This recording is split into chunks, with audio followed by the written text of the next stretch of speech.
Hello student, মাধ্যমিক 2026 সমস্ত যারা পরীক্ষার্থী রয়েছে তাদেরকে দ্য ম্যাথ লুপ 96 এই চ্যানেলের পক্ষ থেকে স্বাগত জানাই। এবং হাতে আর মাত্র কয়েকটা দিন সময় রয়েছে, ধরেই নাও 2 মাসের মতো। তো এই সময়ে তোমাদের কিন্তু সঠিক নিয়ম মেনটেন করে অঙ্কটাকে প্র্যাকটিস করতে হবে। তো আমরা এবিটিএ টেস্ট পেপার আজ থেকেই হাতে পেয়েছি। কন্টিনিউ কিন্তু এই এবিটিএ টেস্ট পেপারের সলিউশন আসতে থাকবে। যারা চ্যানেলে নতুন তাই অনুরোধ করছি চ্যানেলটিকে সাবস্ক্রাইব করার জন্য, এই রকম ভিডিওগুলো পেতে। এবং আমরা কন্টিনিউ এই রকম এবিটিএর যে সেটগুলো আমরা পাবো প্রত্যেক দিন আমরা একটা করে সমাধান দেওয়ার চেষ্টা করব। তো চলো আর কথা না বাড়িয়ে শুরু করে দিই। এবিটিএর প্রথম যে অঙ্কের সেটটা দেওয়া আছে, যেটা 18 পেজে তোমরা পেয়ে যাবে। আর যদি ভিডিওটি ভালো লেগে থাকে, ইনফরমেটিভ হয়ে থাকে, তাহলে একটি লাইক করে দিও। চলো, তো আমাদের প্রথম যে অঙ্কটা আমরা দেখব পেজ নাম্বার 18 থেকে। দেখো কি বলেছে, একের দাগ থেকে প্রথম অঙ্ক। একের দাগ থেকে বলেছে, যদি কোনো মূলধন 10 বছরে সুদে মূলে দ্বিগুণ হয় তাহলে সুদের হার কত হবে বের করতে বলেছে। তাহলে আমরা সমাধান করব কেমন করে? কোনো মূলধন তো আমরা জানি না এখনো। তাহলে মূলধন যদি পি হয়, ধরে নিই মূলধন হচ্ছে গিয়ে পি টাকা হলো, সুদে মূলে দ্বিগুণ হয়, তাহলে অ্যামাউন্ট এ সমান সমান কত লিখবো আমরা? 2p লিখব। আচ্ছা দেখো, তাহলে এখান থেকে সুদ আই সমান কি আসবে? 2p মাইনাস পি, মানে হচ্ছে আমাদের পি টাকা। তাহলে আনসার চেয়েছে আমাদের সুদের হার কত হবে। আচ্ছা, আমরা মূল সূত্র কি জানি? আই সমান সমান পিটিআর বাই 100, তাই তো? তাহলে পি গুণ টি তো প্রশ্নেই দেওয়া আছে, দেখে নাও যে 10 বছর, টি আর জানি না, বাই কত না 100 দিয়ে দিলাম। আচ্ছা, এরপর আমরা আর বের করতে চাইছি, এইটা বের করতে চাইছি। তাহলে আর সমান সমান কী হবে? আই। আচ্ছা, আই হচ্ছে গিয়ে আয়ের ভ্যালুটা কত? পি হলো তো, ইন্টু 100 বাই কত চলে আসবে? বাই চলে আসবে পি ইন্টু 10। তাহলে এটাকে কাটাকুটি করে ফেলো। এটাকে যদি পি পি কেটে নিই, 10 10 100, তাহলে আমাদের রেজাল্ট হচ্ছে 10%। এটা আমাদের দেখো অপশান বিতে দেওয়া আছে। তাহলে সঠিক উত্তর হচ্ছে এটার অপশান বি। নেক্সট চলে এসো, আমরা সেকেন্ড প্রশ্নে চলে আসি। সেকেন্ড যে প্রশ্নটা আমরা দেখব, 2-এর দাগ। 2-এর দাগ কি বলেছে? যে একটা দ্বিঘাত সমীকরণ থেকে প্রবলেম দিয়েছে। দেখো যে a x square plus b x plus c সমান সমান 0, এই সমীকরণের বীজদ্বয় যদি সমান হয়। আচ্ছা, তুমি তো জানোই দ্বিঘাত সমীকরণের বীজদ্বয় সমান হলে আমরা কি জানি? বি স্কোয়ার মাইনাস 4ac এটা সমান সমান 0 হয়। প্রত্যেক কটা option related to C, C এর মান বের করতে দিয়েছে। তাহলে এখান থেকে সি এর মান তো আমরা সহজেই পেয়ে যাই। কীরকম করব দেখো, তাহলে বি স্কোয়ার সমান সমান আমরা লিখব 4ac, লিখব নিশ্চয়ই। তাহলে সি পেতে গেলেই 4a যেটা গুণ ছিল এদিকে ভাগ করব নিশ্চয়ই। তাহলে বি স্কোয়ার বাই 4a, তাহলে সি সমান বি স্কোয়ার বাই 4a, যেটা দেখো অপশান ডিতে দেখাচ্ছে। তাহলে অপশান ডি হয়ে গেল এটার সঠিক উত্তর হলো। ওকে, নেক্সট চলে এসো, আমরা 3-এর দাগটা দেখি। 3-এর দাগ কি দেখাচ্ছে আমাদের? যে একটি লম্ববৃত্তাকার শঙ্কু যার তির্যক উচ্চতা দেখাচ্ছে 15 সেমি আর ভূমির ব্যাস দেখাচ্ছে 16 সেমি, তাহলে পার্শ্বতলের ক্ষেত্রফল কত? পার্শ্বতলের ফর্মুলাটা কী ছিল বলো তো, মনে আছে তো? পাই আর এল, তাই তো? তাহলে কোনো একটা শঙ্কু যার পার্শ্বতলের ক্ষেত্রফল আমরা জানি পাই আর এল হয়। তুমি অপশান খেয়াল করো, অপশানে কিন্তু পাই রয়েছে, তাহলে পায়ের মান আমরা বসাবো না।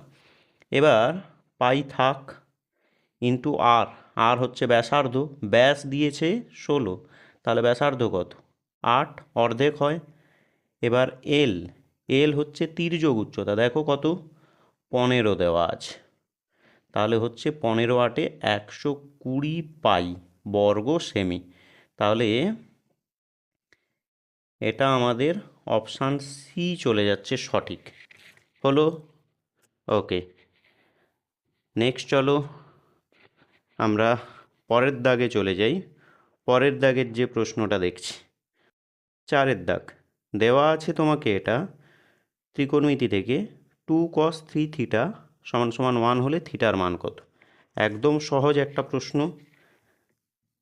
তাহলে দেওয়া আছে 2 cos 3 থিটা সমান সমান 1, তাহলে থিটার মান বের করব।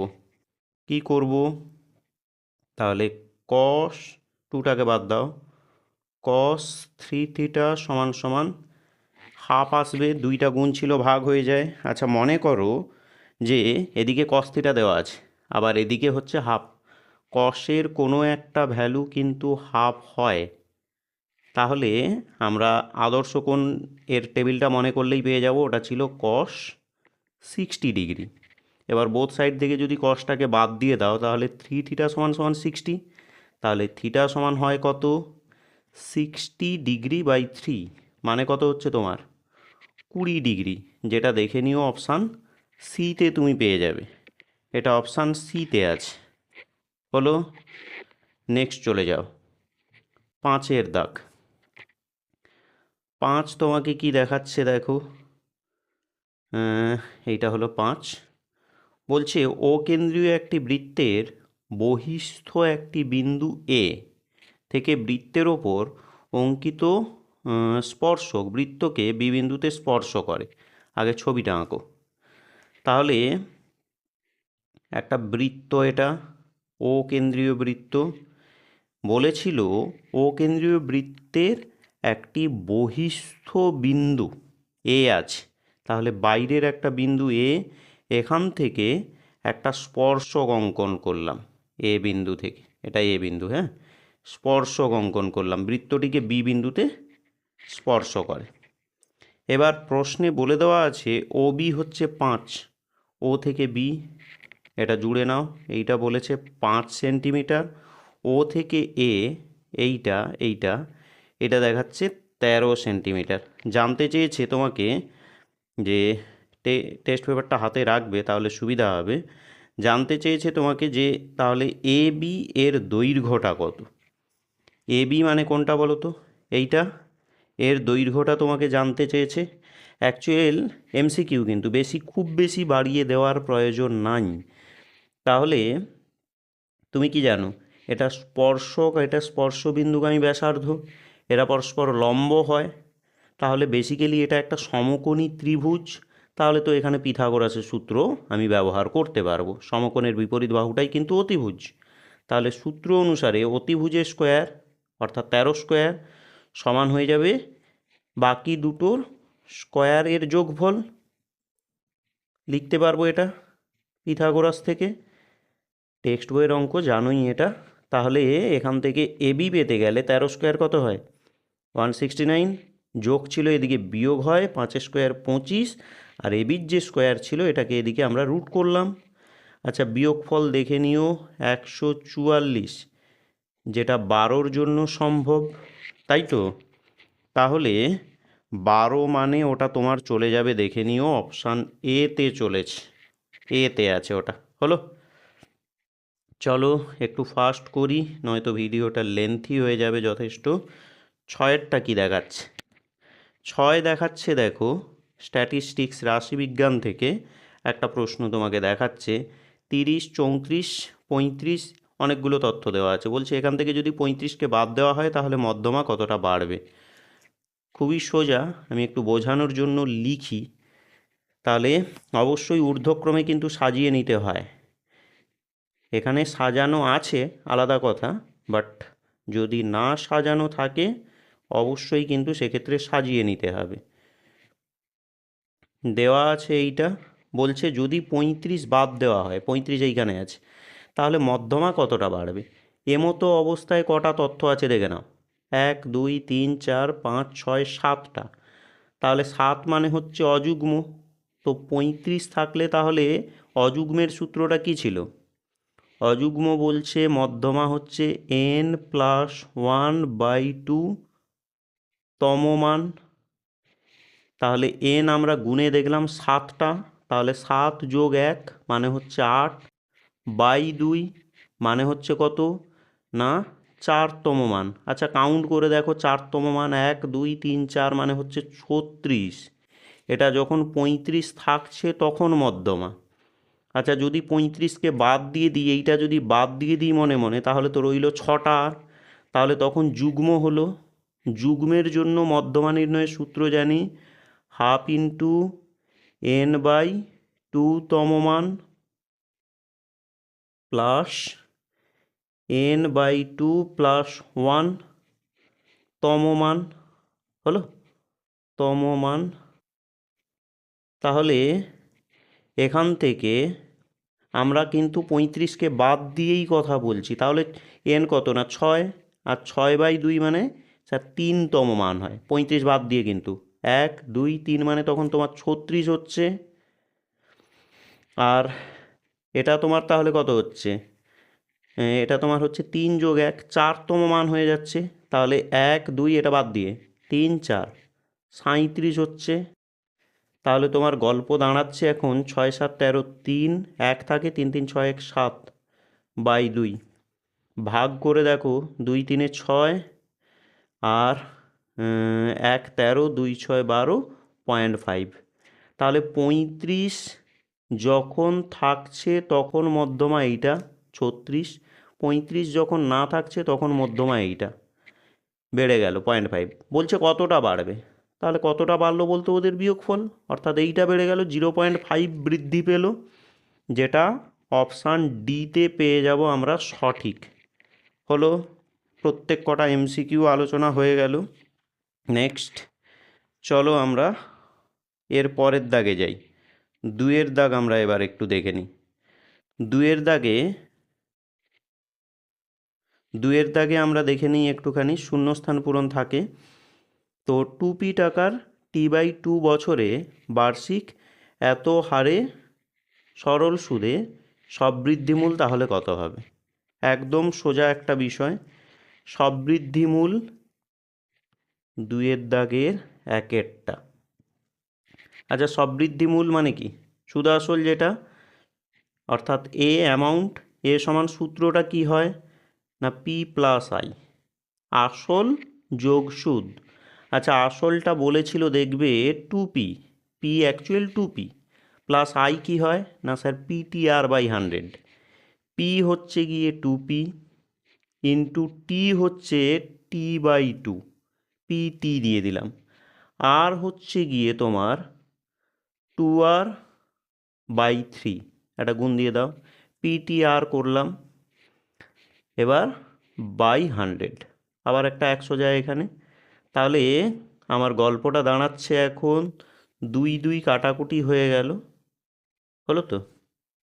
তাহলে রয়ে যাচ্ছে তোমার 2p প্লাস, এই দিকটা একটু ক্যালকুলেট করে নাও, এদিকটা হচ্ছে 2 আর হচ্ছে পিটিআর, আর এই দিকটায় হচ্ছে তোমার হচ্ছে 300। চাইলে কেটে নিতে পারি আমরা এখানে, তাহলে কাটতে তো হবেই অবশ্যই, 150 হচ্ছে। তাহলে দাঁড়াচ্ছে কি বলো তো, 2p প্লাস PTR/150। এবার তাহলে এইটা প্রশ্নে দেওয়া আছে, তাহলে শূন্যস্থানে কোনটা বসছে, এইটা হলো। নেক্সট চলে যাও। নেক্সট আমরা পরের দাগ দেখি একটু। পরের দাগ যেটা দেখাচ্ছে আমাকে 2-এর দাগ, একটি দ্বিঘাত সমীকরণের দুটি বীজই এক, তাহলে সমীকরণটা কি হবে? আচ্ছা, দ্বিঘাত সমীকরণের দুটো বীজ যদি এক হয় সেক্ষেত্রে আমরা সমীকরণটা কেমন করে পাবো? দ্বিঘাত সমীকরণের ক্ষেত্রে আমরা দুটো বীজ, একটাকে যদি আলফা এবং একটাকে যদি বিটা ধরি, সেক্ষেত্রে দ্বিঘাত সমীকরণটা কী ছিল? না x square plus alpha plus beta into x, sorry এখানে প্লাস নয়, ভুল লিখলাম, x square minus alpha plus beta into x plus alpha into beta সমান সমান কী হয়? না 0 হয়। এবার যেখানে আলফা এবং বিটা ছিল দুটো বীজ, এবার প্রশ্নানুসারে দুটো বীজই এক, তাহলে আমরা এখানেও এক যোগ এখানেও এক লিখব, আর 1 গুণ 1 মানে সেই একই আসবে, সমান সমান 0। তাহলে হচ্ছে এক্স স্কোয়ার মাইনাস, যোগ করে দাও 1 1 2 এক্স, তাহলে এইটাই হয়ে যাচ্ছে আমাদের সেই দ্বিঘাত সমীকরণটা। দুটো বীজ যদি এক হয় তখন দ্বিঘাত সমীকরণ এইটা। নেক্সট চলে যাও 3-এর দাগ। 3-এর দাগ প্রশ্ন দেখো কি দেওয়া আছে তোমাকে ত্রিকোণমিতি থেকে, যে cos square theta minus sine square theta সমান এইটা, তাহলে এইটার মান বের করতে বলেছে। একদম সোজা। তাহলে দেওয়া আছে তোমাকে cos square theta minus sine square theta সমান সমান p/2। তোমার প্রয়োজন কি হবে? cos to the power 4 theta minus sine to the power 4 theta এর মান চাই। একদম সোজা, দেখো ঘাবড়ানোর কিছুই নেই এগুলো নিয়ে। তাহলে এটাকে আমরা লিখব cos স্কোয়ার থিটা তার হোল স্কোয়ার, লেখা যেতেই পারে যেহেতু পাওয়ার 4 ছিল। আবার এটাকে আমরা লিখব সাইন স্কোয়ার থিটা তার হোল স্কোয়ার। হলো? আচ্ছা, এখন গল্পটা দাঁড়াচ্ছে কি, এইটাকে এ ভাবো মনে মনে, এটাকে বি ভাবো। তাহলে এ স্কোয়ার মাইনাস বি স্কোয়ার, সূত্র বলছে কি না এ প্লাস বি ইন্টু এ মাইনাস বি, নিচে লিখছি এ মাইনাস বি, লেখা যায়। ওকে, এবার দেখো তুমি অভেদ জানো ত্রিকোণমিতির, সাইন স্কোয়ার থিটা যোগ কস স্কোয়ার থিটা 1 হয়, ইন্টু এইটার ভ্যালু দেখো প্রশ্নে দেওয়া আছে কত? p/2। তাহলে ওভারঅল রেজাল্ট কত দাঁড়াচ্ছে তোমার? p/2। বোঝা গেল নিশ্চয়ই? ওকে, চলো তাহলে আমরা পরেরটায় চলে আসি। পরেরটা কি বলছে? একটি বৃত্তের অন্তস্থ বিন্দু থেকে বৃত্তের ওপর অঙ্কিত স্পর্শকের সংখ্যা। অ্যাকচুয়াল বৃত্তের কোনো অন্তস্থ একটা বিন্দু, 4-এর দাগ, কোনো একটা বৃত্ত তার অন্তস্থ মানে ভেতরে কোনো বিন্দু থেকে অঙ্কিত বৃত্তের স্পর্শকের সংখ্যা। এখান থেকে কি স্পর্শক অঙ্কন করা যায়? করতে গেলেই তো ছেদক হয়ে যাবে, তাহলে সম্ভবই নয়, 0 হবে উত্তর, সম্ভব নয় এক্ষেত্রে।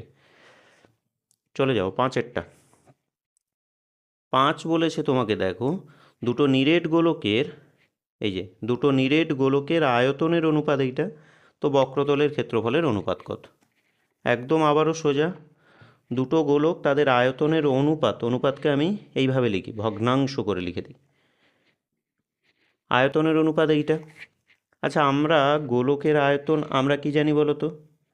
আমরা জানি 4/3 পাই r3। এটা 1 দেওয়া আছে, এটা 27 বড় কিন্তু, তাহলে এখানে আমরা যখন লিখব 4/3 পাই ক্যাপিটাল r3 উল্লেখ করি, হ্যাঁ, তাহলে দুটোই সমান। 4/3 পাইটাকে বাদ দিয়ে দাও, তাহলে গল্প দাঁড়াচ্ছে r/r তার হোল কিউব, এটাকে আমরা লিখব 1/3 তার হোল কিউব। পাওয়ারগুলো ক্যান্সেল হয়ে গেলে রইল বেঁচে r/R সমান সমান 1/3, অর্থাৎ ছোটোটার ব্যাসার্ধ 1 একক হলে বড়টার ব্যাসার্ধ হচ্ছে কত? 3 একক। জানতে চেয়েছিল কি না তাদের বক্রতলের ক্ষেত্রফলের অনুপাত। আচ্ছা, গোলকের বক্রতলের ক্ষেত্রফল কি হয়? না 4πr²। তাহলে 4πr² বলতে প্রথমটার জন্য আমরা তো দেখছি 1 স্কোয়ার, আর এদিকে 4π 3 স্কোয়ার। 4πকে বাদ দিয়ে দাও, 1 স্কোয়ার 1 আর 3 স্কোয়ার কত? 9 হয়। বোঝা গেল? তাহলে আমরা 5-এর দাগ করে নিলাম। 6-এর দাগ কি বলেছে দেখো। 6-এর দাগ বলেছে গড়, মধ্যমা ও সংখ্যাগুরু মান হলো ড্যাশ প্রবণতার মাপক। আচ্ছা, এটা জেনে রাখবে, কেন্দ্রীয় প্রবণতার মাপক কি হয় না, কেন্দ্রীয় প্রবণতার মাপক বা মধ্যগামিতার মাপকও বলা যায়। নেক্সট চলে এসো, আমরা এর পরের দাগগুলোতে আসি। 3-এর দাগ, সত্য মিথ্যাগুলো দেখব। সত্য মিথ্যা কি বলেছে তোমাকে, যে একটি যৌথ ব্যবসায় এর মূলধন এত ও লাভ এত। যদি মোট লাভ 300 টাকা হয় তাহলে এর মূলধনের পরিমাণ নাকি 800 টাকা। এটা কিন্তু আমাকে সত্য না মিথ্যা সেটা যাচাই করতে হবে, তাই তো? আচ্ছা, পরিচিত কাজ নিশ্চয়ই তোমাদের, তাও আবার একবার দেখো 3-এর দাগের একেরটা। আচ্ছা, আমরা কি জানি, মূলধনের পরিমাণের অনুপাত আর লাভের পরিমাণের অনুপাত কিন্তু দুটো পরস্পর সমান হয়। প্রশ্নানুসারে এর মূলধন বলেছে কত, 1200 টাকা, আর লভ্যাংশ হচ্ছে নাকি 180 টাকা। মোট লাভ বলেছে 300 টাকা, আর এর মূলধনের পরিমাণ আমাকে অ্যাকচুয়াল যাচাই করতে হবে 800 হয় কি না। গল্প বলছে কি, এর মূলধন 1200 বাই এর মূলধন আমরা জানি না, এখানে লিখেই চলে গেলাম। হ্যাঁ, লিখেই চলে গেলাম। অ্যাকচুয়াল মূলধনের পরিমাণের অনুপাতটা সমান হওয়া উচিত লাভের পরিমাণের অনুপাতের সঙ্গে। তো লাভের গল্পটা দেখি। এর লাভ ছিল 180 দিলাম, এবার এর লাভটা লিখব। মোট লাভ খেয়াল করো, মোট লাভ বলেছে 300, তার মধ্যে এই নিয়ে নিয়েছে 180, তাহলে এর কত হবে না 300 মাইনাস 180। বোঝা গেল নিশ্চয়ই? তাহলে এখান থেকে সহজেই বের করতে পারবো। 180, আচ্ছা বিয়োগটা করে ফেলো, মুখে মুখেই হয়, যদি অসুবিধা হয় একটু করে নিও। হলো? তাহলে আমরা কোনাকুনি যদি গুণ করি, এর সঙ্গে 180 গুণ হয়ে যাবে, মাথায় রাখো। তাহলে এদিকে 1200 গুণ 120, আর তোমার এর সঙ্গে যে 180 গুণ ছিল এদিকটাতে ভাগ হবে, 0 0 কেটে দাও। তো 6 কাটে 6 2, আর 6 3, 3 কাটলে 3 4 12, তাহলে অ্যাকচুয়াল 800 টাকাই হচ্ছে। তাহলে বিবৃতিটা একদম কিন্তু সত্য ছিল, তাই তো? ওকে, নেক্সট চলে আসা যাক, আমরা সেকেন্ড কাজে চলে এলাম। বলেছে যদি এ ভ্যারাইজেস বি এবং বি ভ্যারাইজেস সি হয় তবে নাকি এটা হয়। তো এটাও আমরা একটু যাচাই করে দেখেই নিই কতটা ঠিক বলেছে। 2-এর দাগ, তাহলে এ ভ্যারাইজেস বি আবার বি ভ্যারাইজেস সি। আমাকে যেটা যাচাই করতে হবে যে এ প্লাস বি ভ্যারাইজেস সি এটা নাকি ঠিক ছিল বা ভুল ছিল, সেটা আমরা যাচাই করব। আচ্ছা, কি করে করব দেখো, আমরা এইখান থেকে একটা কাজ করি, এইখান থেকে এ সমান সমান ভেদ ধ্রুবক আনছি, K1B লিখতে পারি। আবার এইখান থেকে বি সমান সমান K2C লেখা যেতেই পারে, পারে তো? ওকে, এরপরে আমরা কি করতে পারি না, এরপরে যেটা করব, আমাদের এই দিকটার বাম দিকটা কি আছে দেখি, এ প্লাস বি তুললাম, তাহলে এ মান পেয়েছি K1B প্লাস বি ছিল K2C, হলো? আচ্ছা দেখো, এখান থেকে যেটা আমরা করব,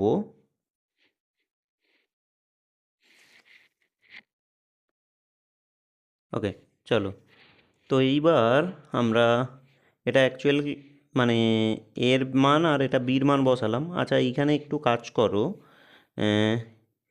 এই যে বি দেখছি না, এর পরিবর্তে এই মানটাকে চেঞ্জ করো, K1 থাক, এর পরিবর্তে আমরা K2C যোগ K2C লিখি, হলো? আচ্ছা দেখো, সি সহজেই কমন যায়, তাহলে K1 K2 যোগ K2 থাকে, এটা হলো? তাহলে আপাত গল্পটা আমাদের কি দাঁড়াচ্ছে বলো তো, না এটা তো ধ্রুবক, এটা তো ধ্রুবক, তাহলে আমরা এই ধ্রুবককে রিমুভ করতে গেলে এখানে সমানুপাতি চিহ্ন চলে আসবে, সি, আর এদিকে এ প্লাস বি।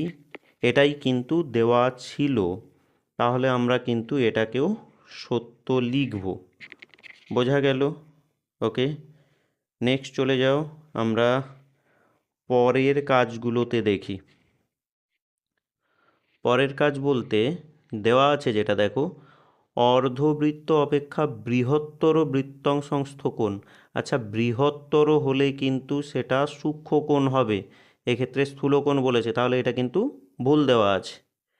পরেরটা 4-এরটা দেখো, একটি ত্রিভুজের 3টি বাহুর দৈর্ঘ্য, একটি ত্রিভুজের 3টি বাহুর দৈর্ঘ্য সাইন থিটা, কস থিটা এবং হচ্ছে গিয়ে 1, তাহলে ত্রিভুজটির একটি কোণ নাকি সমকোণ বা সমকোণী ত্রিভুজ।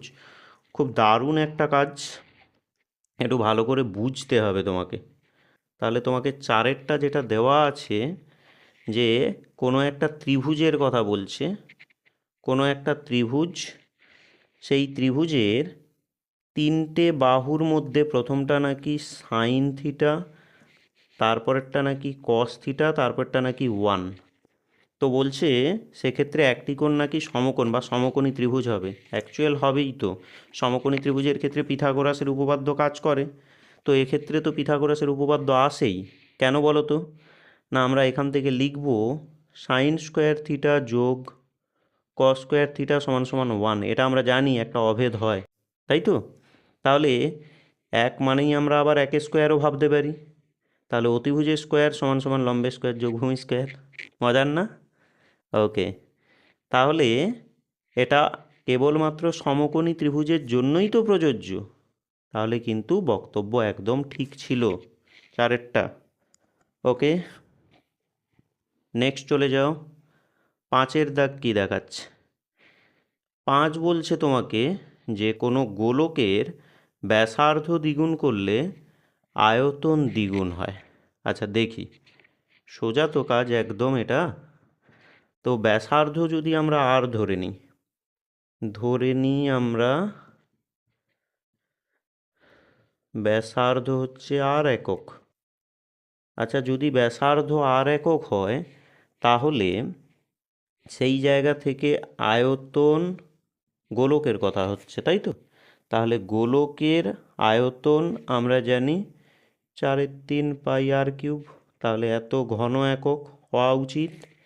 ওকে, এবার বলছে ব্যাসার্ধ যদি দ্বিগুণ হয় তাহলে আয়তন। আচ্ছা, ব্যাসার্ধ যদি দ্বিগুণ করি তাহলে নতুন আমরা আয়তন কি লিখব বলো তো?